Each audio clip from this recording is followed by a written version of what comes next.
আগে দিয়ে বরপক্ষের দেওয়া শাড়ি চুড়ি সমস্ত জুয়েলারি গায়ে পরেই বাড়ি থেকে পালিয়েছি। আমারই বিয়ের দিন বাবা মা তাদের পছন্দ করা পাত্রের সাথে আমাকে বিয়ে দিচ্ছিল, যেই বিয়েটা আমার পক্ষে করা একদমই সম্ভব ছিল না। আমি বাস স্ট্যান্ডের সামনে দাঁড়িয়ে শিশিরের জন্য অপেক্ষা করছি। শিশির আমার বয়ফ্রেন্ড, ওর সাথে আমার অনেক দিনের সম্পর্ক। শিশিরকে আমি খুব ভালোবাসি। আমার মনে হয় ওকে পেলে আমার আর দুনিয়ার কাউকে লাগবে না। আমি ওকে নিয়েই এই জীবন কাটিয়ে দিতে পারবো। মা বাবাকে ছেড়ে তো এমনিতেও দূরে থাকা লাগবে, ওকে বিয়ে করে বা অন্য কাউকে। তাই রিস্ক একটা নিয়ে নিলাম। যা আছে কপালে, যাকে ভালোবাসি তাকেই বিয়ে করব। শিশিরকে কয়েকবার করে বলেছিলাম আমার বাসায় তোমার পরিবারকে নিয়ে আসো, এসে আমাদের ব্যাপারটা নিয়ে বলো আমার মা বাবাকে, তাদের বুঝিয়ে বলো, হয়তো তারা রাজি হবেন। শিশিরের একই কথা। আমি না শিক্ষাগত দিক থেকে তোমার যোগ্য, না চাকরির দিক থেকে, না পারিবারিক দিক থেকে। কোনোভাবেই আমি তোমার যোগ্য না। তোমার মা বাবা আমাকে কিছুতেই মানবেন না, বরং তারা যদি আমাদের সম্পর্কের কথা জানতে পারেন তবে তোমাকে বিয়ে দিয়ে দিবেন অন্য কোথাও। তাহলে আমাদের সম্পর্কের ভবিষ্যৎ কি শিশির? আমি জানি না। তাহলে কেন আমাকে ভালোবেসেছিলে? আমার সাথে পালিয়ে যেতে পারবে তুমি? কি বলছো তুমি শিশির? বলেছি আমার সাথে তুমি পালিয়ে যেতে পারবে। তাতে কি হবে? আমরা পালিয়ে গিয়ে বিয়ে করে নিব। আমি পারবো না এভাবে আমার মা বাবার মুখে চুনকালি মাখাতে। আমাকে ক্ষমা করো। যদি পারো আমার বাসায় বিয়ের প্রস্তাব দাও, আমি তোমার প্রস্তাবের অপেক্ষা করব। সেদিন এই বলে চলে এসেছিলাম আমি, কিন্তু আজ যখন শিশিরকে ছেড়ে বউ সেজে অন্যের ঘরে যেতে হবে মনে হচ্ছিল, তখন যেন আমি পাগল হয়ে যাচ্ছিলাম। বুকের ভিতর অসহ্য ব্যথা অনুভব হচ্ছিল। তাই আর পারলাম না বসে থাকতে। বেরিয়ে গেলাম বধূর সাজে শিশিরের হাত ধরে নতুন জীবন শুরু করতে। শিশিরকে ফোন করে বললাম আমি বাস স্ট্যান্ডে আসছি, তুমি ওখানেই থাকো। দাঁড়িয়ে আছি আমি বাস স্ট্যান্ডের সামনে, আর মনে পড়ছে শিশির সাথে ঘটে যাওয়া আমার সব সুখের স্মৃতি। একদিন আমি আম্মুর সাথে শপিং করতে গিয়েই ওকে প্রথমবারের মতো দেখি। এই যে ভাইয়া, কয়টা নতুন ডিজাইনের ড্রেস দেখান তো। ওই শিশির, এই ম্যাডামকে কয়টা নতুন ডিজাইনের ড্রেস দেখাতো। দেখাচ্ছি ভাইয়া, এই দেখেন, এগুলো সব নতুন ডিজাইনের। সবগুলো ড্রেসই কালকে আনা হয়েছে। সবগুলো সুন্দর, আপনাকে খুব ভালো মানাবে। বিক্রেতারা সবসময়ই এই কথা বলে। তা বলে তবে আপনাকে সত্যি এই ড্রেসটাতে খুব ভালো লাগবে। আম্মু দেখো তো এটা কেমন। ভালোই তো, নিয়ে নে এটাই। আচ্ছা। আচ্ছা, এটা প্যাক করে দিন। সেদিন শিশির পছন্দ করা ড্রেসটাই আমি নিই। শিশির একটা কাপড়ের দোকানের কর্মচারী, এই দোকানটাতেও বসে। সেদিন শিশিরকে দেখে কেমন যেন একরকম ভালো লাগা কাজ করছিল। কিছুদিন পর ফ্রেন্ডদের সাথে আবার যাই শপিং করতে। সেদিন আমার ফ্রেন্ডরা শিশির সাথে অনেক ফাজলামি করে, কিন্তু আমি কিছুই বলি না, চুপচাপ বসে থাকি। ফ্রেন্ডের ড্রেস কিনা হলেই আমরা উঠে চলে যাব। ঠিক সেই মুহূর্তে শিশির আমাকে একটা ব্যাগ দিয়ে বলে, এই ড্রেসটাই আপনাকে দারুণ মানাবে, এটা নিয়ে যান। কিন্তু আমি তো কেনার জন্য এত টাকা আনিনি। সমস্যা নেই, কাল বা পরশু দিলে হবে। আচ্ছা ঠিক আছে। বাহ, তুই একে চিনিস নাকি? তিতিশা? আম্মুর সাথে এসেছিলাম কয়েকদিন আগে, ড্রেস নিয়ে গেছি। আচ্ছা ঠিক আছে। আচ্ছা, আমরা তাহলে আসি। আগামীকাল এসে এটা টাকা দিয়ে যাব। বাসায় এসে ব্যাগটা খুলতেই দেখি ড্রেসটা খুলতে যাব, আর দেখি এক টুকরো কাগজ, যেখানে একটা মোবাইল নাম্বার আর লেখা ফোন দিও। যেহেতু ওর জন্য ভালো লাগাটা কাজ করছিল, তাই কোনো কিছু না ভেবেই ওকে ফোন দিলাম। হ্যালো, আসসালামু আলাইকুম। ওয়ালাইকুম আসসালাম। কে বলছেন? জি, আমি তিতিশমা বলছি। চিনতে পেরেছেন? ওই যে ড্রেস। হ্যাঁ, তো কি করছেন? এই তো ক্লাস শেষ করে এসে ড্রেসটা খুললাম, আর চিরকুটটা পেয়ে আপনাকে ফোন দিলাম। আচ্ছা, লাঞ্চ করেছেন? জি না, আপনি? আমিও তো করিনি, করব এখন। তাহলে করে নিন। আচ্ছা, ভালো থাকবেন। আপনিও। আর হ্যাঁ, কাল তো টাকাটা দিতে আসতে পারবো না, পরশুদিন এসে ড্রেসের টাকাটা এসে দিয়ে যাব। আচ্ছা ঠিক আছে। এখন রাখি। আচ্ছা, বাই। তারপর রাতে শিশির আমাকে মেসেজ দেয়, কি করছি, ডিনার করেছি নাকি, এই সেই। আমিও রিপ্লাই করি। পরের দিনও আমাদের কথা হয়। তারপরের দিন আমি আর ড্রেসের টাকাটা দিতে যেতে পারিনি। হঠাৎ আমার জ্বর এসে যায়, আর আমি অসুস্থ হয়ে পড়ি। 5 দিন পর আমার জ্বর কমে, আর এই 5 দিন প্রায় সারাদিনই শিশির আমাকে ফোন দিয়ে মেসেজ দিয়ে আমার খবর নিয়েছে। 6 দিনের দিন কিছুটা সুস্থ হয়ে আমি ড্রেসটার টাকাটা দিতে সে দোকানে যাই। এই নিন ড্রেসের টাকাটা। দিতে হবে না, আমি দিয়ে দিয়েছি। আপনি দিয়েছেন কেন? আমি না বললাম আমি আজ দিতে আসবো? আমি আগেই টাকাটা দিয়ে দিয়েছি। তাহলে আগে বললেন না কেন? আমি তাহলে আসতাম না। আর আমার ড্রেসের টাকাটা আপনিই বা কেন দিবেন? ড্রেসটা আমি তোমাকে গিফট করলাম। কেন করলেন? হয়তো ভালো লাগা থেকে। ভালো লাগলে বুঝি ড্রেস দিতে হয়? তা জানি না, তবে আমার মনে হয়েছিল এই ড্রেসটাতে তোমাকে দারুণ লাগবে, আর ড্রেসটা তোমার জন্যই তৈরি, তাই দিয়েছি। তাহলে আজ আবার আমাকে শুধু শুধু এখানে আনলেন যে? তোমাকে দেখতে ইচ্ছে করছিল। কেন করছিল? ভালোবাসি যে। কি? না কিছু না। আবার শুনি। জ্বর কমেছে? না, এটা না। তাহলে কোনটা? ওই যে ভালোবাসি যে। কি? না কিছু না। সেদিন আমি আর কোনো কথা না বলে বাসায় চলে আসি। তারপর ও আমাকে ফোন দেয়, মাঝে মাঝে কথা হয়। তারপর একটা সময় রেগুলার কথা হতে থাকে, আর শুরু হয় আমাদের ভালোবাসার অধ্যায়। এসব ভাবতে ভাবতে অপেক্ষা করতে করতে প্রায় 1 ঘন্টা হয়ে গেছে। শিশিরের আসার কোনো খবর নেই। কিছুক্ষণ পর শিশিরকে আবার ফোন দিলাম। রিং বাজছে, বেজে চলছে, কিন্তু ফোন তো কেউ রিসিভ করছে না। এদিকে আমি কোণে সেজে রাস্তায় দাঁড়িয়ে আছি, আর মনে মনে ভাবছি আজ শিশির না এলে যে মরণ ছাড়া আমার আর কোনো পথ থাকবে না। আমি যে বিয়ের আসর থেকে পালিয়ে এসেছি, এই মুখ আমি কাউকে দেখাতে পারবো না। শিশির আমার ফোনই রিসিভ করছে না। এদিকে অনেকটা সময় হয়ে গেছে আমি দাঁড়িয়ে। কিছুক্ষণ পর আবার ট্রাই করতেই দেখি নাম্বার বন্ধ। তাহলে কি শিশির আমার কল দেখে মোবাইল অফ করে দিল? না না, এসব আমি কি ভাবছি? ও কেন আসবে না? ও তো আমাকে খুব ভালোবাসে। আসবে না কেন? অবশ্যই আসবে।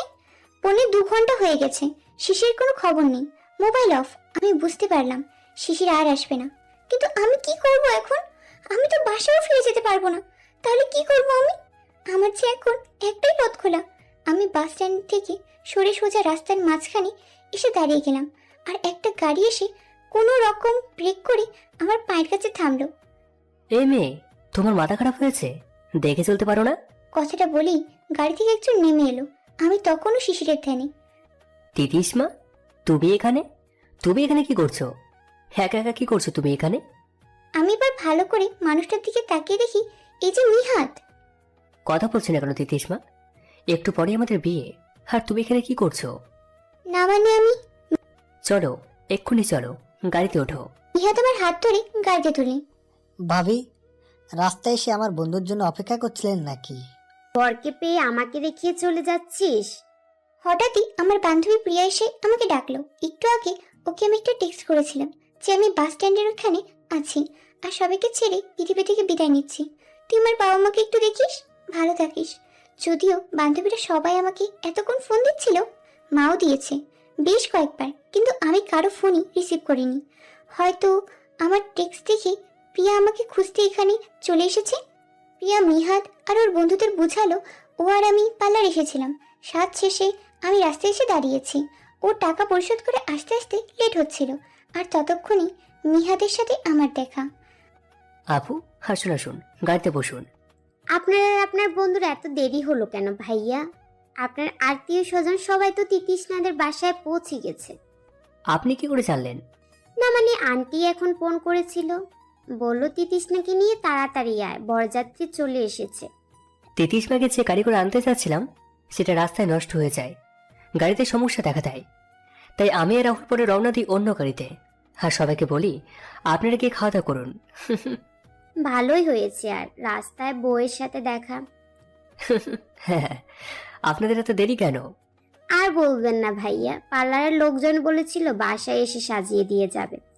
পরে ফোন দিয়ে বলল আসতে পারবে না, অনেক কাজ পড়ে গেছে। তাই তো ওকে নিয়ে পার্লারে আসতে হলো। ও আচ্ছা, পার্লারে আনা কি দরকার ছিল? ও তো এমনিতেই সুন্দর। দেখতে হবে না বান্ধবীটা কার? দেখতে হবে না বউটা কার? ওই তো চলে এসেছি, নামো তিতিসমা। আমি গাড়ি থেকে নামতে পারছি না, 5-এর নম্বর অবশ্যই আসছে। প্রিয়া আমার হাত ধরে গাড়ি থেকে নামালো, নামিয়ে আমার রুমের দিকে নিয়ে গেল। কি করছিলি তুই? জানিস আঙ্কেলের প্রেশার বেড়ে গেছে, তোকে না পেলে হয়তো আজ একটা অঘটন ঘটেই যেত।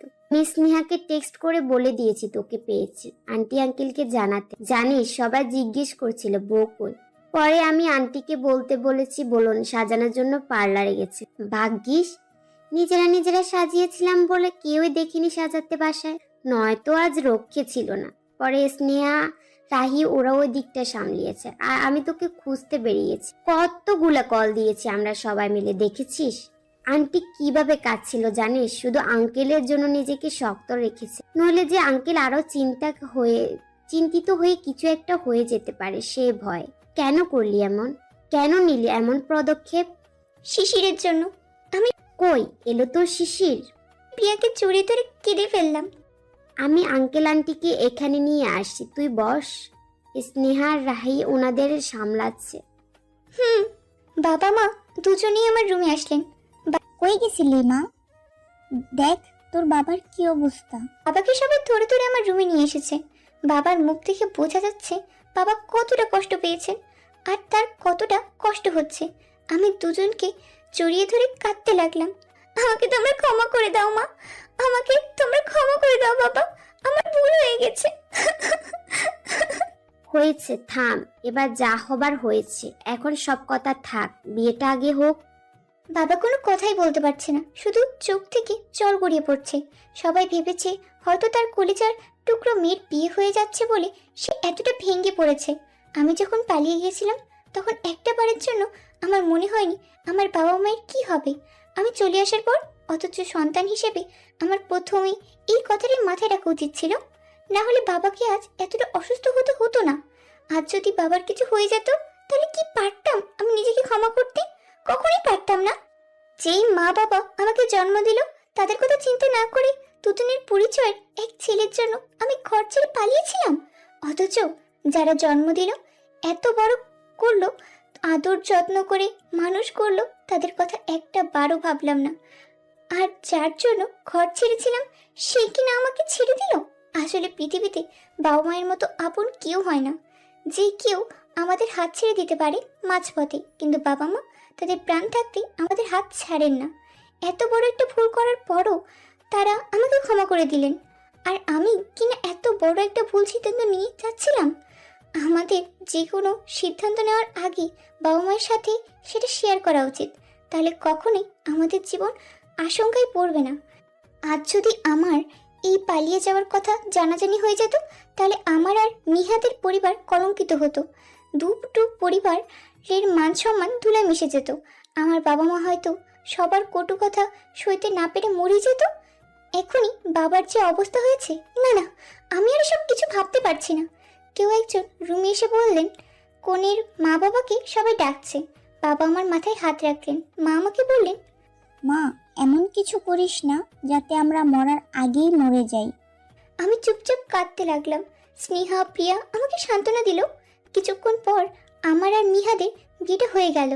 কেউ কোনো কিছু জানতে বা বুঝতে পারেনি বলে বিয়েতে কোনো সমস্যাও হলো না। সবার কাছ থেকে বিদায় নিয়ে আমি নিহাদের বাড়িতে চলে এলাম। নিহাদের ভাবি আমাকে নিহাদের রুমে এনে বসিয়ে দিয়ে গেছেন। বসে আছি আমি, আর হঠাৎই আমার ফোনটা বেজে উঠল। আমি মোবাইলটা হাতে নিতে দেখি মাই লাভ লেখা নামটা মোবাইলের স্ক্রিনে ভেসে উঠেছে। আমি মোবাইলটা হাতে নিতেই দেখি মাই লাভ লেখা নামটা মোবাইল স্ক্রিনে ভেসে উঠেছে। আমি বারবার লাইনটা কেটে দিচ্ছি আর বারবার ফোনটা বেজেই যাচ্ছে। অনেকবার রিং বাজার ফলে আমি ফোনটা রিসিভ করি। হ্যালো। হ্যালো তিথিনা, আমি পবন বলছি। শিশির এখন হসপিটালে। ও তোমার সাথে দেখা করার জন্য যখন বের হয়েছিল তখনই আচমকা একটা বাস এসে ওকে ধাক্কা দিয়ে ফেলে দেয়। আর তখন ওকে দ্রুত ওখানকার লোকজন হসপিটালে ভর্তি করে। হয়তো তুমি ওকে ভুল বুঝেছো, হয়তো বিয়ে করে নিয়েছো। আমি চাই না আমার বন্ধু নিরপরাধী হয়েও সারা জীবন বেঈমান নামক টাইটেলটা বহন করে বেড়াক। তাই তোমাকে জানিয়ে দিলাম ওর অবস্থা খুবই আশঙ্কাজনক। প্লিজ ওর জন্য দোয়া করো। আমি রাখছি, ইচ্ছে হলে একবার ওকে দেখে যেও। পবন ভাইয়া ফোনটা রেখে দেয়। আমার চোখ থেকে টপ টপ করে পানি পড়তে থাকে। আমি দম নিতে পারছি না, বুকটা কষ্টে যেন ফেটে যাচ্ছে। কেন হলো আমার সাথে এমন? কি পাপ করেছি আমি আল্লাহ? তখনই মিহাদ ঘরে প্রবেশ করে। মিহাদের মুখে লজ্জা ভরা হাসি, অনেকটা খুশি মনে হচ্ছে ওকে দেখে। আমি খাট থেকে উঠেই মিহাদকে জড়িয়ে ধরে জোরে শব্দ করে কাঁদতে থাকি। কি হয়েছে তিরিশমা? কি হয়েছে তোমার? বাবা মায়ের জন্য মন খারাপ হচ্ছে? বলো আমাকে প্লিজ। না। তাহলে কি হয়েছে? এইভাবে কাঁদছো কেন? চুপ করে থাকো না, বলো বলো প্লিজ আমাকে। আমার কিন্তু খুব চিন্তা হচ্ছে। শিশির। শিশির? শিশিরের অবস্থা খুব খারাপ, ও অ্যাক্সিডেন্ট করেছে। ও আচ্ছা, তোমার বন্ধু বুঝি? কখন অ্যাক্সিডেন্ট করেছে? কিভাবে করেছে? বিকালে করেছে অ্যাক্সিডেন্ট। আর ও আমার বন্ধু না, আমার ভালোবাসা, আমার ভালোবাসা ও মিহাত। আমি এই কথা বলে আরো জোরে কাঁদতে লাগলাম। মিহাত যেন আমার কথা শুনে কিছুক্ষণের জন্য স্তব্ধ হয়ে গেল। তারপর আমার কান্নার শব্দে বলে উঠল, তুমি কোনো চিন্তা করো না, ও ঠিক হয়ে যাবে। কেঁদো না প্লিজ, তুমি কাঁদলে আমার কষ্ট হয়। আমি ওকে দেখতে যাব, আমাকে এক্ষুনি ওর কাছে নিয়ে চলুন প্লিজ, নিয়ে চলুন আমাকে ওর কাছে। এখন অনেক রাত দিতিস না? এখন আমি তোমাকে নিয়ে বাসার বাইরে গেলে মানুষ নানান কথা বলবে, নানান কথা জিজ্ঞাসা করবে। তাছাড়া তোমার এই অবস্থা থেকে সবাই জিজ্ঞাসা করবে কি হয়েছে, আমি তখন কি জবাব দেব? প্লিজ একটু শান্ত হও, সকাল হলে আমি তোমাকে তার কাছে নিয়ে যাব। না, আমি এক্ষুনি যাব, প্লিজ আমাকে নিয়ে চলুন। তিতিস না, একটু বোঝার চেষ্টা করো। বাড়ি ভর্তি লোকজন, তোমাকে নিয়ে বেরোতে গেলেই নানান প্রশ্নের সম্মুখীন হতে হবে। যা ইচ্ছা উত্তর দিন আপনি, আমাকে শুধু শিশিরের কাছে নিয়ে চলুন, ওর অবস্থা খুবই খারাপ। আমি বারবার মিহাদকে অনুরোধ করতে থাকি। মিহাদ আমাকে বারবার শান্ত হতে বলে। আমি মিহাদের কাছ থেকে দূরে সরে এসে মিহাদকে বলি, আপনি আমাকে নিয়ে যাবেন না তাই তো? I hate you Mihad, hate you. আমি শুধু শিশিরকে ভালোবাসি, শুধু শিশিরকে ভালোবাসি। আজ ওর এই অবস্থা শুধুমাত্র আমার জন্য। আমি ওর জন্য ঘর ছেড়ে পালিয়েছিলাম, ওর সাথে পালিয়ে যাব বলে ও আসার পথে অ্যাক্সিডেন্ট করে। আমি ওকে ভুল বুঝে সুসাইড করতে গাড়ির সামনে মাঝ রাস্তায় দাঁড়িয়ে যাই। আর আপনার সাথে আমার দেখা হয়ে যায়, আর আপনি এসে আমাকে বাসায় নিয়ে যান। তারপর আমাদের বিয়ে হয়ে যায়, আর আমি আপনার সাথে এ বাসায় চলে আসি। আর ওইদিকে আমার শেষে অ্যাক্সিডেন্ট করে মৃত্যুর সাথে পাঞ্জা লড়তে থাকে। আমি তো জানতেও পারি না। আমি শুধু শিশিরকে ভালোবাসি, শুধু আমার শিশিরকে। ওর কিছু হলে আমি মরে যাব, একদম মরে যাব। কথাগুলো মিহাদ দাঁড়িয়ে দাঁড়িয়ে অসহায়ের মতো শুনছে। আর হঠাৎ খেয়াল করলাম ওর চোখ থেকে যেন এক ফোঁটা পানি গড়িয়ে পড়ল। আচ্ছা, ওর কথাটা সম্পূর্ণ হতে না হতে আমার মোবাইলটা বেজে উঠল। আমি দ্রুত ফোনটা হাতে নিয়ে রিসিভ করলাম। হ্যালো হ্যালো হ্যালো, কে? শিশির নাকি পবন ভাইয়া? আমার শিশির কেমন আছে? দেখিস না, শিশির আর নেই। এই মাত্র আমাদের ছেলে না ফেরা দেশে চলে গেছে। তুমি ওকে ক্ষমা করে দিয়ে দিস না, ক্ষমা করে দিও। আমরা ওর লাশ ওর গ্রামের বাড়িতে নিয়ে যাচ্ছি, ওখানে ওকে দাফন করা হবে। ভালো থেকো, নতুন জীবনে সুখী হও। শিশিরকে ভেবে নিজের বিবাহিত জীবনটা নষ্ট করো না। ভালো থেকো। কথাগুলো শুনে আমি থপ করে নিচে বসে পড়লাম। মোবাইলটা আমার হাত থেকে পড়ে গেল। কি হয়েছে তিতিসমা, তুমি এমন করছো কেন? ডোন্ট টাচ মি, আমাকে টাচ করবেন না আপনি, ছুবেন না আমায়। এমন করছো কেন? হাসতে লোকজন শুলে মন্দ বলবে। কি হয়েছে বলো প্লিজ।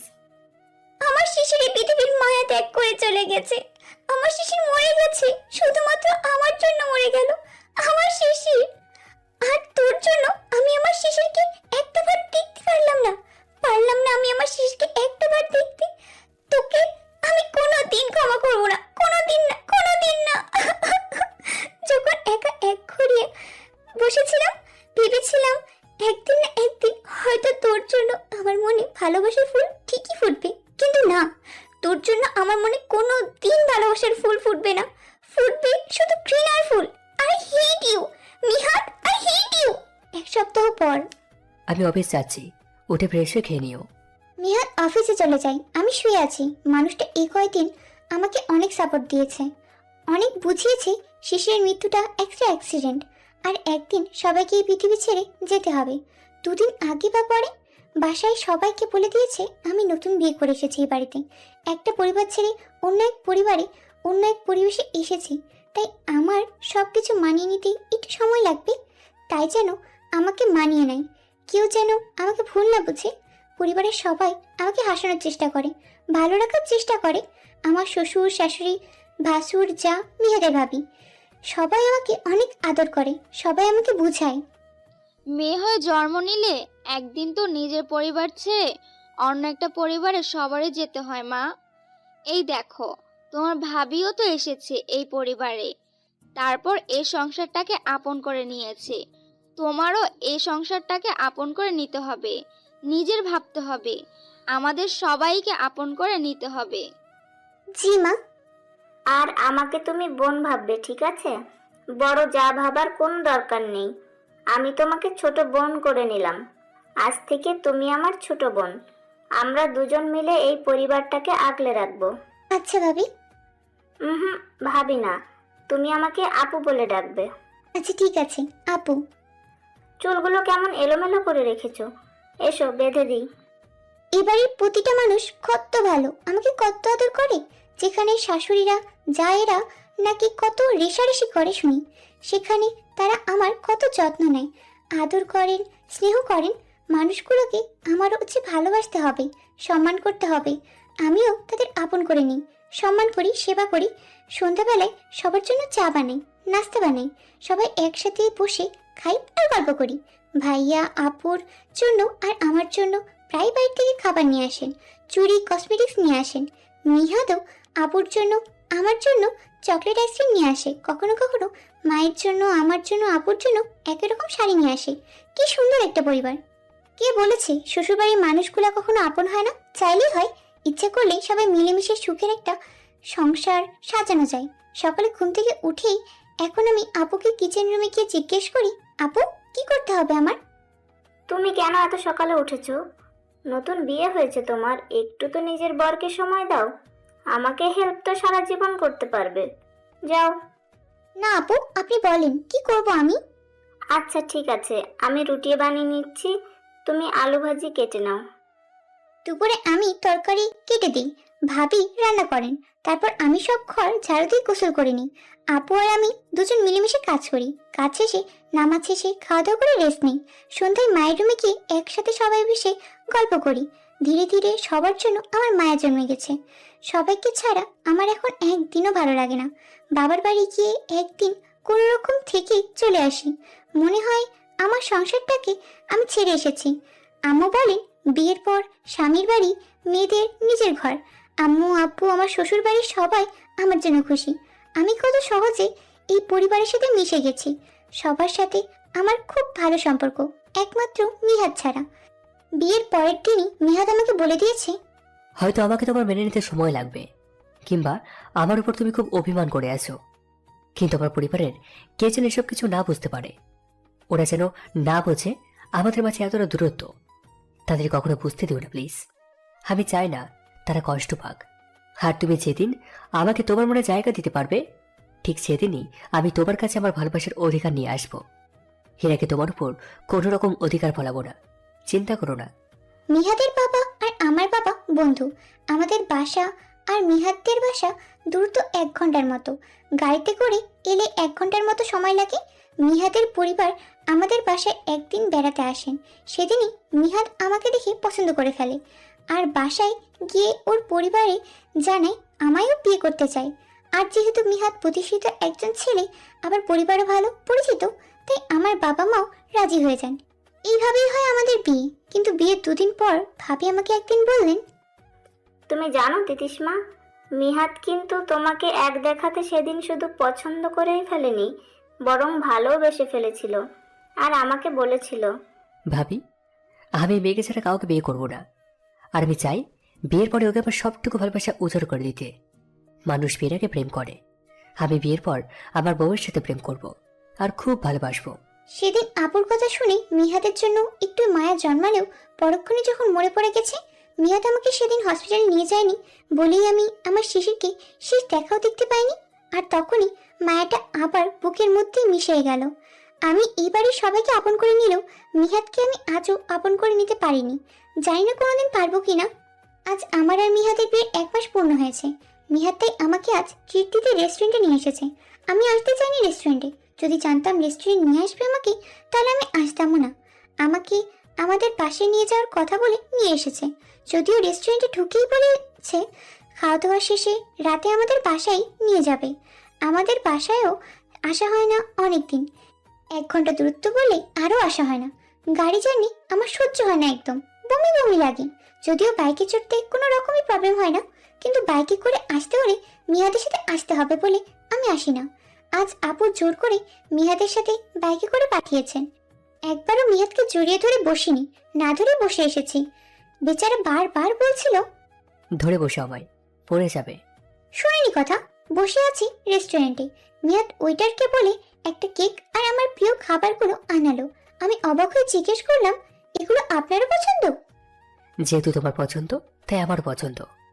কিভাবে জানলেন আমার পছন্দ এগুলো? আম্মুকে ফোন দিয়ে জেনে নিয়েছিলাম। চলো এবার কেকটা কাটি। কেক কিসের জন্য? আজ আমাদের বিয়ের 1 মাস পূর্ণ হলো, সেই উপলক্ষে। 1 মাস পূর্ণ হলেও সেটা পালন করতে হয় আজ প্রথম জানলাম। সবে তো শুরু, আর অনেক কিছু যে তোমার জানা বাকি, শুধু একটু সুযোগ করে দিও জানানোর। চলো চলো কেকটা কাটি, নাও ছুরিটা ধরো। মিহাদ উঠে আমার চেয়ারের পিছনে এসে দাঁড়ায় আর ছুরিটা আমার হাতে দিয়ে আমার হাতের উপর হাত রাখে। হঠাৎ ওর স্পর্শে আমার সারা শরীর শিউরে ওঠে। আমি কেকটা কাটতে যাব আর হঠাৎই আমার চোখ যায় আমাদের সামনের টেবিলের দিকে। মিহাদ আমার অপোজিট বসেছিল বলে যেই টেবিলটা মিহাদের কারণে আমার চোখের আড়াল ছিল। আর মিহাদ উঠে আসতে আমার চোখ সেখানে যায় আর আমার হাত থেকে শুরু করে সারা শরীর কাঁপতে থাকে।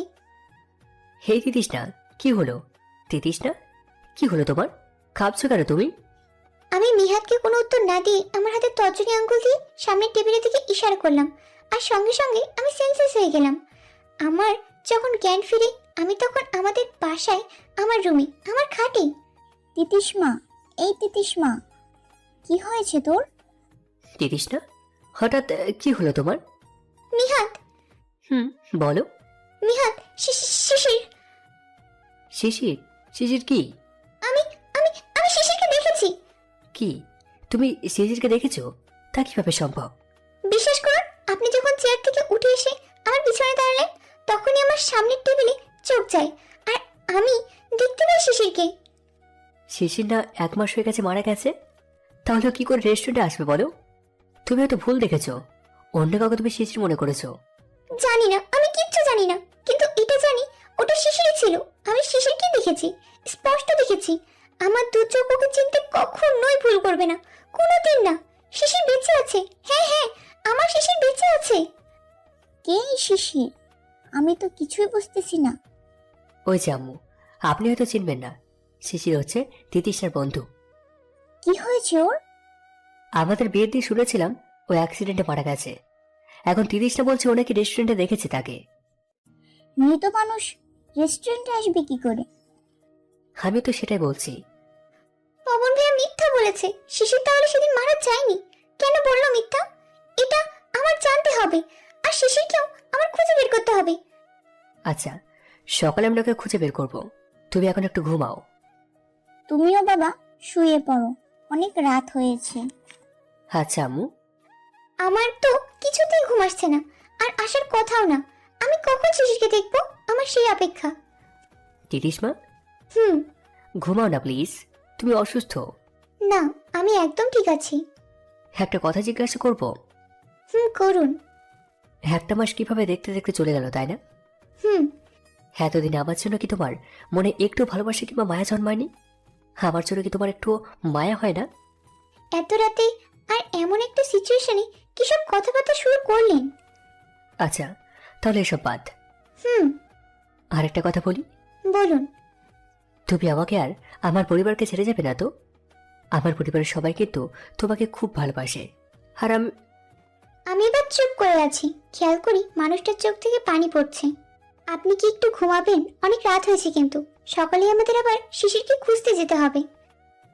আচ্ছা ঘুমাচ্ছি, তুমি ঘুমাও একটু। সারা রাত দুজনেই জেগে থাকি, ঘুম হয় না কারোরই। আমি ভাবছি শিশিরের কথা আর মিহাদ হয়তো ভাবছে আমারই কথা।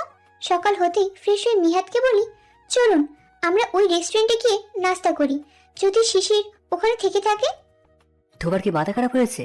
হ্যাঁ, এত সকালে শিশির রেস্টুরেন্টে কি করবে? আম্মু নাস্তা বানিয়েছে মনে হয়, চলো খেতে যাবে, চলো নাস্তা করে বের হবো নে। খুশি? আমি আর মিহাদ নাস্তা করে বেরিয়ে পড়লাম শিশিরের খোঁজে। ওকে খুঁজতে খুঁজতে দুপুর হয়ে গেল, কোথাও খুঁজে পেলাম না। মিহাদ আমাকে ওই রেস্টুরেন্টে নিয়ে গেল, আমরা লাঞ্চ ওখানেই করলাম, কিন্তু আমার দু চোখ শুধু শিশিরকেই খুঁজছে। হঠাৎ মনে হলো ওই দোকানটাই যাই যেখানে শিশির বসতো। গিয়ে জিজ্ঞেস করলাম শিশির কোথায়। তারা বললেন শিশির তো 1-1.5 মাস আগেই এই দোকান ছেড়ে চলে গেছে। জিজ্ঞেস করলাম ওর কোনো অ্যাড্রেস আছে কিনা। তারা বললেন না, কোনো অ্যাড্রেস জানা নেই, কিন্তু এই ভাইয়াটা কে আপু? দেখতে কিন্তু খুব সুন্দর, আমাদের দুলা ভাই নাকি? আমি কোনো উত্তর দিলাম না। মিহাদ সবার সাথে হাত মিলিয়ে বললেন, আমি মিয়াদ। আপনাদের দুজনকে খুব মানিয়েছে কিন্তু। ওকে ব্রো, সবাই একদিন বাসায় আসবেন, আজ আসি। আচ্ছা ভাইয়া, ভালো থাকবেন। মন খারাপ করে চলে আসলাম। মন খারাপ করো না, শিশির যদি বেঁচে থাকে তাহলে আমরা ঠিক হয়ে খুঁজে পাবো, দেখে নিও। সন্ধ্যা হয়ে গেছে, সন্ধ্যা থেকে রাত। আমি আর নিহাত রাস্তাঘাটে, পার্কে, সব জায়গায় শিশিরকে খুঁজেছি। খুঁজতে খুঁজতে ক্লান্ত, তবুও ওর দেখা নেই। যেদিন পবন ভাইয়া ওর মৃত্যুর সংবাদ জানালো, সেদিন থেকে ওর মোবাইল নামটাও বন্ধ। কতবার ট্রাই করেছি, ফোন আর ঢোকেনি। হঠাৎ নিহাত হাত ধরে আমাকে রাস্তার পাশে একটা ফুলের দোকানে নিয়ে গেল। কি হলো, এখানে আসলেন কেন? এই দেখো কত সুন্দর ফুল, ফুলের এই ক্রাউনটা তুমি পরলে অনেক সুন্দর লাগবে। এই যে ভাই, এটা দিন তো। নিহাত ক্রাউনটা নিয়ে আমার মাথায় পরিয়ে দিল। রাতের বেলা রাস্তায় ফুলের দোকানগুলোতে ভিড় জমে যায়। প্রিয়তমরা প্রিয়তমাদের জন্য হয়তো ফুল কিনে নিয়ে যায় নিজ হাতে তাদের সাজানোর জন্য, তাই হয়তো এত ভিড় জমে যায়। নিহাত দোকানদারকে বলল, আমাকে 101টা গোলাপ ফুল দিন। এত ফুল দিয়ে আপনি কি করবেন? যা করার করব, করলেই তো দেখবে, এত কিছুক্ষণ জানতে হবে না। দোকানদার নিহাতকে 101টা গোলাপ ফুল গুচ্ছ করে দিলেন। নিহাত দোকানদারকে টাকা দিয়ে ফুলগুলো হাতে নিয়ে আমাকে দোকান থেকে একটু দূরে নিয়ে গিয়ে রাস্তার সাইডে দাঁড় করিয়ে হাঁটু কেটে বসে এই রাত্রির দূরে 101টা গোলাপ আমার সম্মুখে হাত বাড়িয়ে ধরে কেবলই বলেছে, দিদিস না, আমি তোমাকে ভালোবাসি। সারা জীবন এই পাগলটাকে কি একটু একটু করে ভালোবাসা দেবে? আর সেই মুহূর্তেই আমার চোখ যায় পাশের একটা ফুলের দোকানে। শিশির ওখানে দাঁড়িয়ে ফুল কিনছে। আমি মিহাতকে আবার আঙ্গুল দিয়ে দেখিয়ে বলি, মিহাত, শিশির। মিহাত বসা থেকে উঠে দাঁড়িয়ে গোলাপ ফুলগুলো দোকানদারকে ছুঁড়ে দিয়ে ওর হাত দিয়ে আমার মুখ চেপে ধরে। আমি অবাক দৃষ্টিতে ওর চোখের দিকে চেয়ে থাকি। আমার চোখ থেকে পানি পড়ছে। মিহাত কি তাহলে চায় না আমি শিশিরকে খুঁজে পাই? তাহলে ও এইভাবে আমার মুখ চেপে ধরলো কেন? চুপ, কোনো কথা বলো না। সরি মুখ চেপে ধরার জন্য। নয় হয়তো তুমি এখন শিশির শিশির করতে করতে ওর কাছেই চলে যেতে, আর আমার মূল রহস্য বা ঘটনা জানতে পারতাম না। আমি মুখ থেকে হাত সরাচ্ছি, কোনো আওয়াজ করো না। আমি ইশারায় মাথা কাত করে আচ্ছা বললাম। শিশির অনেকগুলো ফুল কিনেছে, দেখেছো? হুম। এখন নিশ্চয়ই ও বাসায় যাবে, আর আমরা ওর পিছু পিছু বাসায় যাব, ঠিক আছে? আচ্ছা। শিশির ফুলগুলো নিয়ে রাস্তা ধরে হাঁটা শুরু করলো, আর মিহাতও চললো আমাকে নিয়ে ওর পিছু পিছু। দিতিস না, হুম। আমাকে ছেড়ে যাবে না তো? আমি কোনো উত্তর দেইনি। যেও না প্লিজ, আমি তোমায় অনেক ভালো রাখবো, খুব ভালোবাসবো। যদিও আমি কোনো উত্তর দিচ্ছি না, তবে আমি এই কথায় অটল যে আমি এই মানুষটাকে ছেড়ে কোনো দিন যাব না। যাব না আমার পরিবার ছেড়ে, যাব না আমি আমার সংসার ছেড়ে কোথাও। যে মানুষটা আমাকে নিঃস্বার্থভাবে ভালোবাসে তাকে ছেড়ে আমি কোথায় বা যাব? যে মানুষটা আমার হাত ধরেছে তার হাত আমি কোনো দিনই ছাড়বো না, কোনো দিন না। শিশির আমার অতীত, আর মিহাত আমার বর্তমান এবং ভবিষ্যৎ। আমি এই মানুষটাকে ঠকাতে পারবো না। আমি তো শিশিরকে খুঁজেছি শুধুমাত্র সত্যিটা জানতে, আসলে সেদিন কি হয়েছিল সেটা জানতে, ওর কাছে ফিরে যেতে না। কারণ বিয়ে মানুষ এর জীবনে একবারই হয়, আর সেটা আমার হয়ে গেছে, এবং তা মিহাদের সাথে। আপনি কি একটু থামবেন? কি বকবক শুরু করলেন? আচ্ছা থামলাম, কিন্তু আমাকে ছেড়ে যেও না কিন্তু। আমি চোখ বড় বড় করে মিহাদের দিকে তাকালাম, আর মিহাদ চুপ হয়ে গেল। শিশির সিঁড়ি দিয়ে একটা বাসায় এসে ঢুকলো।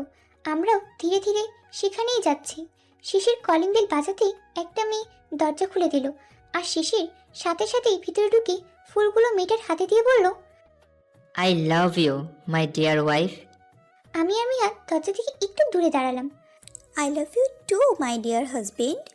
তারপর শিশির মেয়েটাকে কোলে তুলে নিয়ে কয়েকটা ঘুরুনি দিল, আর কেন যেন আমার মাথার চক্কর দিয়ে উঠল। আমি মিহাদের বুকের উপর ঢলে পড়লাম। মিহাদ যখনই তিতিসমা, এই তিতিসমা বলে ডাকলো আমায়, তখনই যেন শিশির ভূত দেখার মতো চমকে উঠল, আর ওর ওয়াইফ কে কোল থেকে নামালো। কিছু হয়নি আমার মিহাদ, চিন্তা করো না। না মানে চিন্তা করবেন না। হাই মিস্টার শিশির, কেমন আছেন আপনি? শিশির চুপ করে আছে। আপনি কবর থেকে কবে উঠে আসলেন? কবে জীবিত হলেন? এসব কি বলছেন আপনি? কে আপনারা? কাকে চান? মিসেস শিশির, আপনি আমাদের চিনবেন না। আমি মেয়েটার হাজব্যান্ড, আর আপনার স্বামী আমার ওয়াইফের খুব ভালো করে চেনে, তাই ওনাকে জিজ্ঞাসা করুন আমরা কে। ওনারা কে শিশির? আর কি সব আজগুবি কথাবার্তা বলছেন ওনারা? কেন এসব অভিনয় শিশির? কেন করলে এমন নাটক? বলো শিশির, বলো। সরি তিতিশা। কিসের সরি শিশির? তুমি জানো তোমার এই জঘন্য মিথ্যের জন্য আমি এই মানুষটার সাথে কতটা খারাপ ব্যবহার করেছি। আজ আমাদের বিয়ের 1 মাস 1 দিন, অথচ এই মানুষটাকে আমি একদিনও স্বামীর অধিকার দিইনি, বরং মানুষটার সাথে যা তা ব্যবহার করেছি শুধুমাত্র এই ভেবে যে ওনার জন্য আমি তোমাকে শেষ দেখা দেখতে পারিনি, তোমার কাছে আমি যেতে পারিনি। আর এইদিকে তুমি তোমার বোনের দিব্যি সুখে আছো, আর আমি এই মানুষটাকে দিন রাত যতনার অনলে পুড়াচ্ছি, আর নিজে তো পুড়ছি, জ্বলছি এই ভেবে যে তোমার মৃত্যুর জন্য আমি দায়ী।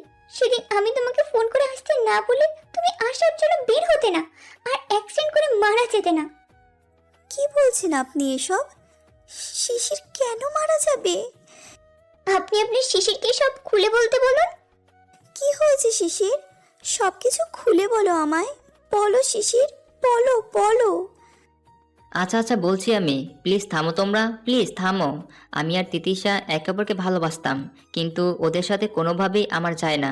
ওর পরিবার আমাকে কোনো দিনও মানবে না, তাই আমি ওকে বলেছিলাম ও যদি আমার সাথে পালিয়ে যায় তবেই আমাদের মিল হওয়া সম্ভব, নয়তো কোনোদিনও আমরা এক হতে পারবো না। তারপর ও আমাকে না করে দেয়, ও আমার সাথে পালিয়ে যেতে পারবে না, আর বলে আমি যেন ওর বাসায় বিয়ের প্রস্তাব পাঠাই। তারপর কি হলো? তারপর ওর সাথে আমার যোগাযোগ বন্ধ থাকে। আমি প্রস্তাব পাঠাই না বলে ও আমার সাথে রাগ করে থাকে, আরও আমার কাছে পালিয়ে আসবে না বলে আমিও রাগ করে থাকি। এর মাঝে মা একদিন আমাকে বলে, তোমার বাবা নাকি আমাদের বাসায় বিয়ের প্রস্তাব পাঠিয়েছেন। তোমার বাবা ধনী মানুষ, তার টাকা পয়সার কোনো অভাব নেই, তার শুধু একটা ভালো ছেলে দরকার যাতে তার মেয়েকে সে ছেলে ভালো রাখে। তাছাড়া তুমিও নাকি একতরফা আমাকে খুব ভালোবাসো, তোমাকে বিয়ে করলে আমার লাইফ সেট হয়ে যাবে। তারপর আমি অনেক ভেবেচিন্তে এই সিদ্ধান্ত নিলাম যে তোমাকেই আমার বিয়ে করা উচিত, যেহেতু তিতিশা আমার কাছে আসবেই না। কেমন ভালোবাসে যে আমার কাছে চলে আসতে পারবে না, একটা জেদ চেপে গেল মনে। তাছাড়া একদিকে তুমি আমাকে ভালোবাসো, অন্যদিকে তোমাকে বিয়ে করলে আমার লাইফটাও সেট, কারণ তোমার বাবা মাকে বলে গেছেন যে বিয়ের পর তোমার বাবা তোমাকে আমাকে অন্য জায়গায় আলাদা ফ্ল্যাটও দিবেন, যাতে কেউ বলতে না পারে ছেলে ঘর জামাই থাকে। আর তোমার বাবার ব্যবসা আমারই হবে। ছোটবেলা থেকে দুঃখ কষ্ট দেখি মানুষ হলাম, এবার না হয় একটু সুখের মুখ দেখি। তাই আমি এতে কোনো কিছু হারাবো না, বরং জিতবই। তাই আমি তিতিশার সাথে যোগাযোগ বিচ্ছিন্ন হওয়ার সময় নানান কিছু বিবেচনা করে তোমাকে বিয়ে করে নেই। তিতিশা ওর বিয়ে ঠিক হবার একদিন আগে আমাকে ফোন দিয়ে বলে, আমার কিন্তু বিয়ে ঠিক হয়ে যাচ্ছে, তুমি প্লিজ আমাদের বাসায় প্রস্তাব নিয়ে আসো। আমি ওকে বলে দেই তুমি বিয়ে করে নাও, আমি প্রস্তাব নিয়ে আসতে পারবো না। আমি ভেবেছি ও জিদ করে বিয়ে করে নিবে, কিন্তু আমার ধারণাটা সেদিন ভুল প্রমাণ হয় যেদিন ও আমাকে ফোন দিয়ে বলে, শিশির, আমার বিয়ে হয়ে যাচ্ছে। আমি অনেক ভেবে দেখলাম তোমাকে ছাড়া অন্য কাউকে স্বামী হিসেবে মেনে নেওয়া আমার পক্ষে সম্ভব না। আমার খুব কষ্ট হচ্ছে শিশির, আমি চলে আসছি তোমার কাছে একেবারে। তুমি বাস স্ট্যান্ডে থাকো, তারপর আমরা বিয়ে করে নেব। ওর কথাগুলো শুনে আমি বাকরুদ্ধ হয়ে যাই। কি বলবো কি করব কিছু বুঝে উঠতে পারছিলাম না। ভালোবাসার মানুষটা চোখে সারা জীবন বেইমান হয়ে বেঁচে থাকার আমার পক্ষে সম্ভব না। তাই আমার বন্ধু পবন আর আমি মিলে একটা প্ল্যান করি। পবন তিতিশাকে বলে যে আমি আসার পথে অ্যাক্সিডেন্ট করেছি, আর সেই অ্যাক্সিডেন্টে আমি মারা গেছি। আমি জানি যে ও আমাকে না পেয়ে বাসায় ফিরে গিয়ে বিয়ে করে নেবে। আর এমন সময় পবন ওকে কথাগুলো জানায় যখন ওর স্বামীর ঘরে থাকবে, আর ওই সময় ও আমাকে দেখতে হসপিটালও আসতে পারবে না, তাই জানতেও পারবে না আসলে আমার মৃত্যুটা একটা সাজানো নাটক। আমি চাইনি ওর চোখে সারা জীবন বেইমান হয়ে থাকতে, আর চেয়েছি ও আমাকে মৃত ভেবে ওর বরকে নিয়ে নতুন জীবন সাজাক। ও যেন আমাকে ভুলে ওর বরকে নিয়ে ভালো থাকতে পারে, আর আমাকেও যেন ওর কাছে বেইমান হয়ে থাকতে না হয়। তাই এই প্ল্যান করি। আর সামনের মাসেই তো তুমি আর আমি সিটিতে আমাদের ফ্ল্যাটে চলে যাব। ও থাকবে এক জায়গায় আর আমি থাকবো এক জায়গায়, দুজন থাকবো দু জায়গায়। আমি ভেবেছি আমাদের আর কোনোদিনও দেখা হবে না, ওর জানাও হবে না কিছু।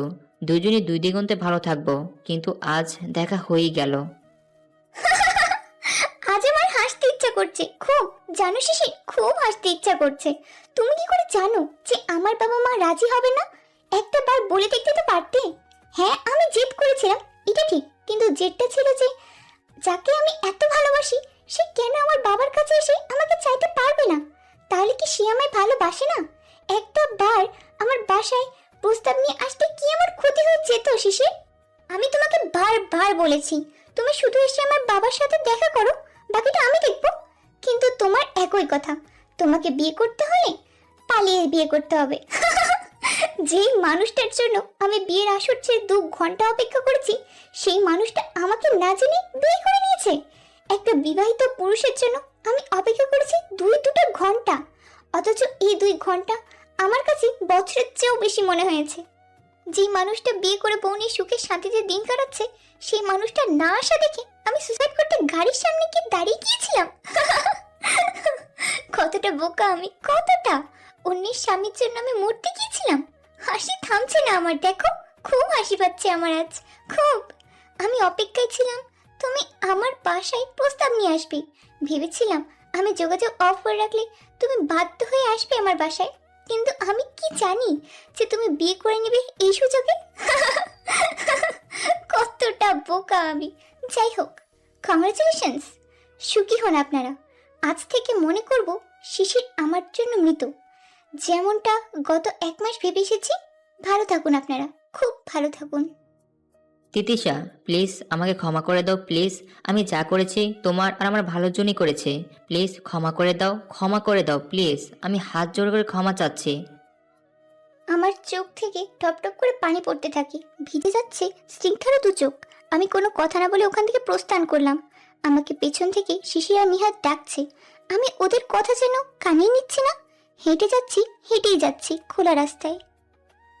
ধন্যবাদ ভাই, আমার তিতিশনার সাথে বেইমানিটা করার জন্য। নয়তো আমি এমন অমন রতনটা হারাতাম। সত্যি বলতে কি জানেন, রতনই রতন চেনে, তাই তিতিশনা আমারই হয়েছে। রতনের পাশে রতনই শোভা পায়, কয়লা না। মেয়েটা যাকে ভালোবাসে তাকে মন দিয়ে ভালোবাসে, ওর ভালোবাসে বিন্দুমাত্র খাত নেই। যেমন এখন আমার পরিবারকে পাশে, আর আপনাকেও বেঁচেছিল, যার ফলে আমাদের মাঝে এখন এতটা দূরত্ব। আর আজ থেকে আপনি ওর জন্য যেহেতু মৃত, সেহেতু আজ থেকে ওর মনে জন্ম নেবে এই মিহাত। শুধু এই মিহাতের জন্য ভালোবাসা। ভালো থাকবেন। আবার ধন্যবাদ আমার হীরাটাকে ছেড়ে যাওয়ার জন্য। হাসি। তিতিশনা, দাঁড়াও প্লিজ। বউরে, দাঁড়াও প্লিজ। আমি হেঁটে যাচ্ছি, হেঁটেই যাচ্ছি পথ ধরে। মিহাদ আমাকে আর ডাকছে না পেছন থেকে, তাই পেছন ফিরে ঘুরে দাঁড়ালাম। কোথায় গেল মিহাদ?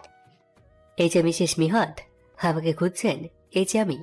সামনে ঘুরে দেখি মিহাদ হাঁটু কেটে বসেছে, আর আমি ওর দিকে তাকাতেই ও পিছন থেকে ফুলের গুচ্ছ সহ হাত সামনে এনে আমার সামনে ধরলো। এই যে মিসেস মিহাত, আপনি কি ফুলগুলো নেবেন? এই ফুল না আপনি ছুঁড়ে ফেলে দিয়েছিলেন? ছুঁড়ে ফেলে দিলে এখন পেলাম কোথায়? আমি ফুলগুলো দোকানদারকে ছুঁড়ে দিয়েছিলাম, যাতে দোকানদার ফুলগুলো ক্যাচ ধরে এবং তা যত্ন করে রাখে, আর আমি যেন আসার পথে ফুলগুলো তার কাছে নিয়ে যেতে পারি, আর আমার বউকে আবারও প্রপোজ করতে পারি। আর দেখো, দোকানদার কিন্তু ঠিকই ফুলগুলো যত্ন করে রেখেছিল, কারণ সে ভালোবাসার এবং ফুলের মূল্য বোঝে। কিন্তু আমি যদি না বুঝি? কি আর করার, না বুঝলে বোঝানোর দায়িত্ব নিতে হবে। ও আচ্ছা। এবার নিন, হাঁটা বাড়ান। ফুলগুলো আপনার কাছে যেতে অস্থির হয়ে আছে। I love you Mrs Mihat. আমি কথা দিচ্ছি, আজ থেকে আপনার জীবনে আপনার মনে ভালোবাসার ফুল ফোটানোর দায়িত্ব কিন্তু আমার। আর এও কথা দিয়েছি, আজ থেকে আপনার চোখে কোনোদিনও দুঃখের অশ্রু আসতে দেব না। যদি অশ্রু আসেও, তবে সুখের অশ্রু। I love you Mrs Mihat. I love you so much. আমি মিহাদের কথাগুলো শুনে ফুলগুলো হাতে নিয়ে ওকে জড়িয়ে ধরলাম। সরি মিহাদ, এতগুলো সরি। আমি এই, ছাড়ো আমাকে, ছাড়ো। অবাক হয়ে ছেড়ে দিলাম ওকে। আরে বাবা, দাঁড়াতে তো দেবে, পা ব্যথা হয়ে যাচ্ছে। এবার আসুন আপনার বড় ভালোবাসার বুকে, যে বুকে এতদিন ধরে আপনার শূন্যতা খা খা করছে। আপনি এসে এবার থেকে পূর্ণতা দিন। আমি মিহাদকে আবার জড়িয়ে ধরলাম আর কাঁদতে থাকলাম। এই কান্না সুখের কান্না, এত ভালো একটা মানুষকে সারা জীবনের জন্য নিজের করে পাওয়ার কান্না। মিহাদ আবার কপালে আলতো করে একটা চুমু দিয়ে বলল, হয়েছে, আর কাঁদতে হবে না। আমার শার্টটা চোখ সমুদ্র জলে ভাসিয়ে দিয়েছেন। এবার চলুন বাসায়। কোন বাসায় যাবেন বলুন? আমার বাসায় যাব। ও, আপনার বাবার বাসায়? আমার পরের বাসায়। চলুন লক্ষ্মীটি। মিহাদ আর আমি বাসায় চলে আসলাম। ফিরে আসি আমি আমার সংসারে, আমার পরিবারে। বাসায় আসা মাত্রই সবাই বলে উঠল, এই একদিন তুমি নেই তাতেই পুরো বাড়ি যেন ফাঁকা হয়ে গেছে। খুব মিস করেছি তোমাকে আমরা। সত্যি আমি খুব ভালো একটা পরিবার পেয়েছি, সাথে খুব ভালো একজন স্বামী। নিজেকে খুব ভাগ্যবতী মনে হচ্ছে আজ আমার। কারো যেন নজর না লাগে আমার সুখের সংসারে। আমরা ফ্রেশ হয়ে সবাই একসাথে ডিনার করলাম। আপু আমাকে আমার রুমে যেতে দিলেন না। আপুর রুমের বাথরুমে গিয়ে আমি ফ্রেশ হলাম। খাওয়া দাওয়া শেষে হঠাৎই আপু আমাকে তার রুমে নিয়ে গেলেন। যাও হাত মুখ ধুয়ে ফ্রেশ হয়ে আসো। খাওয়ার আগেই না ফ্রেশ হলাম? আবার হয়ে এসো, ফেস ওয়াশ দিয়ে মুখ ধুয়ে আসবা। আমার রুমে গিয়ে ফ্রেশ হই? না, আমার বাথরুমেই ফ্রেশ হও। আমি আবারও আপুর বাথরুমে গিয়ে ফ্রেশ হয়ে নিলাম। ফ্রেশ হয়ে বের হতেই দেখি ভাবি খুব সুন্দর একটা শাড়ি আর কিছু জুয়েলারি বের করে খাটের উপর রেখেছেন। আপু, কোথাও যাবেন? কোনো প্রোগ্রাম আছে? আছে। কেমন লাগছে এগুলো? খুব সুন্দর আপু। শাড়িটা পছন্দ হয়েছে? খুব সুন্দর, পরলেই বউ বউ লাগবে আপু। এবার আসো, এটা তোমাকে পরিয়ে দিই। আমাকে? তোমাকে।